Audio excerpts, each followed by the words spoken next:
Marilyn? Sigurado ka bang gusto mo talaga matulog dyan?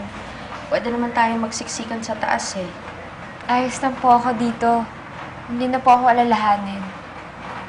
At saka ayoko na rin po na mag-away pa kaming dalawa ni Darlene. Sapat na po sa akin na pinatuloy niyo po ako dito ulit, Nay. Ayos lang po ba sa inyo na tawagin ko po ulit kayong inay? Oo naman, anak. Nung pinuntahan niyo po kasi ako sa resort tapos binalik niyo po sa akin yung gamit ko. Nalungkot po talaga ako nun eh.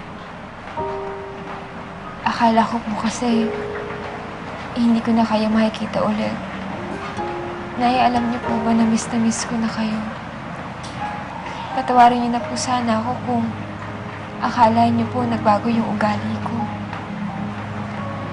Hindi ikaw ang dapat humingi ng tawad. Ako may kasalanan, anak. Hindi kita dapat isinuko sa mga Carbonell. Akala ko kasi mapapabuti ang buhay mo dun eh. Yun din po yung akala ko eh. Pero hindi po pala. Yung dahil sa kanila, nawala sa akin si Jerome.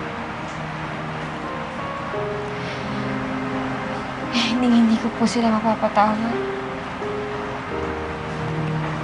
Lalo na si Mommy. Akala ko aalagaan ka at mamahalin mo si Cel.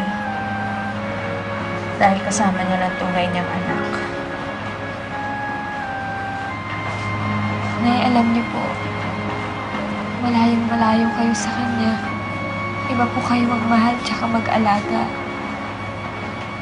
Kaya kung ako lang po sana ang masusunod, mas gusto ko po na sana kayo na lang yung tunay kong nanay.